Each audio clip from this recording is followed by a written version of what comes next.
and they went right to the hearth, and he calls out something to the tune of, "Hey, I found them." And the record doesn't say what happened next, but obviously Joseph was happy to have those guys gone. But with the hiding place discovered under the hearth, he had to move them somewhere else. And so he removes them from there, digs them up, and takes them over across the street to his father's cooper's shop, where his father made barrels. And initially, he apparently tore up the floor. There's a wooden floor. He tore up the floor, dug a hole, and deposited the box with the plates and the breastplate inside the box down into the hole, and then patched everything up again. Shortly afterwards, prompted by the Spirit, of course, he goes there, digs them up again, leaves the box in the hole, and takes the plates and the breastplate up into the loft of the cooper's shop, right above his head there, and has them wrapped up in some clothing and hides them in a large quantity of flax that was there. That night, the mob comes and does find the box buried under the floor, and they smash the box, but for whatever reason aren't able to locate the plates that really were just a few feet above their head in the loft. The story tells of how Joseph was given the charge by the angel to do everything he could to protect those plates. And if he did, if he's obedient to the Lord, he would have help to protect him, not only from people around him, but also from angels by the Lord himself. Joseph and Emma faced persecution while living here in his parents' home. Joseph was unable to translate any portion of the ancient record in Palmyra. Martin Harris, a local farmer and friend of the Smiths, advised Joseph to leave the area. He gave him the necessary funds to make the journey to Harmony, Pennsylvania. Joseph and Emma moved to Harmony, where the translation of the ancient record began. This would not be the last time that Martin assisted Joseph in furthering the work of God. Martin Harris was quite different from the other people that came in contact with the prophet early on.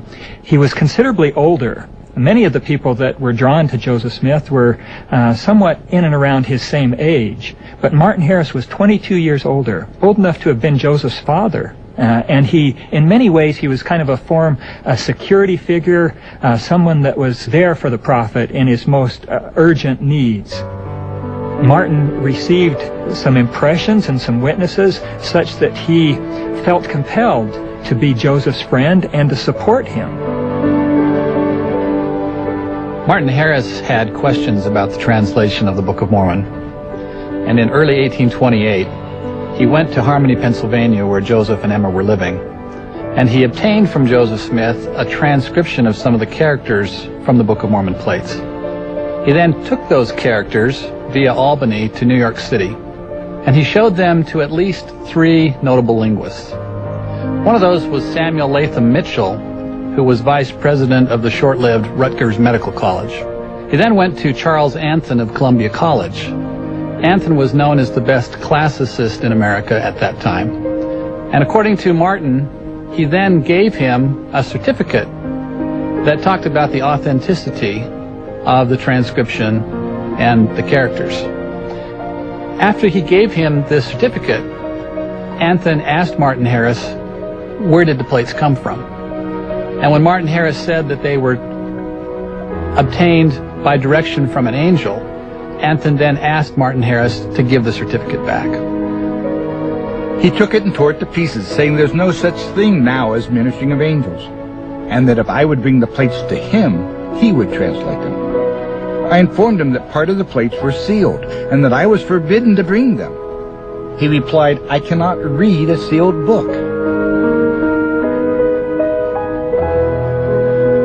The ancient prophet Isaiah had testified that a sealed book would be delivered to a learned man who would say that he could not deal with it because it was sealed.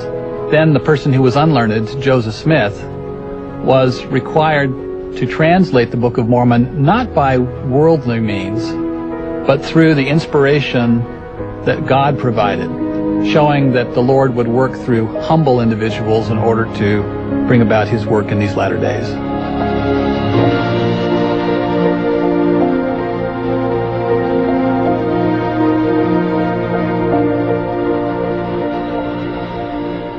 Martin Harris returned from New York with a renewed commitment to seeing the project through. About the middle of April, he arrives, and Joseph, together with Martin, begin a sustained effort at translating the plates. Over the next 2 months, they translate approximately 116 pages. One can only imagine the growing excitement that Martin felt as he worked with the prophet Joseph Smith as his scribe day after day, and he saw the actual translation of the Book of Mormon coming forth. One can understand why Martin would have been excited to approach the prophet about the possibility of taking this impressive product back home to Palmyra, to share with his wife, to share with those closest to him. The prophet approached the Lord, and the Lord indicated that this would not be appropriate. He conveyed that to Martin. Martin was understandably disappointed, waited a little bit longer and tried again. Finally, he pestered the prophet. At that point, the Lord indicated that he would be able to take the manuscript, but only if he showed it to a select few, those in his immediate family circle. On June 15th, 1828, the day after Martin Harris left with the 116 pages, Emma gave birth to a baby boy, Joseph and Emma's first child, whom they named Alvin, after Joseph's brother Alvin, who had died in 1823. The birth was difficult. The delivery was long and hard. And from what we understand, the infant may even have been deformed. This little baby died after just a few hours, and the young couple were devastated. Joseph nursed his ailing wife. She was very sick after this delivery for 2 weeks. And at the same time, all the time in his mind, he's thinking about Martin Harris. Where is Martin with the manuscript pages? He doesn't express this to Emma because he's so concerned about her health. But finally, after a couple of weeks, she herself raises the issue. Finally, Emma persuades Joseph that he needs to go to Palmyra, find Martin Harris, and find out what has happened to these critical 116 pages. So Joseph took stagecoach to Palmyra. In those days, it was a several-day trip. His mother recalls that he virtually felt too burdened to eat or sleep during that several-day trip to Palmyra. According to her, there was only one other stranger in the stage, and this stranger became so concerned over Joseph's condition that as they approached the stop for Palmyra, the stranger indicated that he would accompany Joseph to his home. They arrived early in the morning, exhausted and emotionally drained. At 8 o'clock, we set the victuals on the table, as we were expecting him every moment. We waited till 9, and he came not.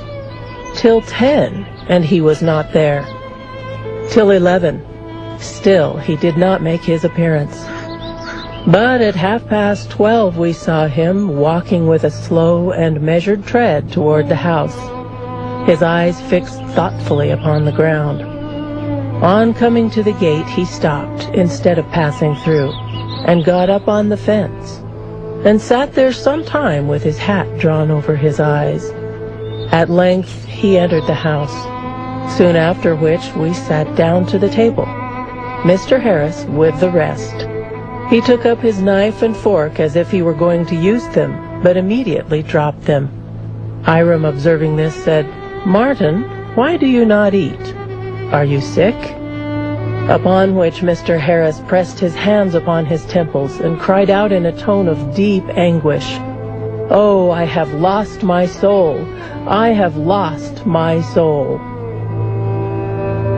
Joseph's worst fears had been realized.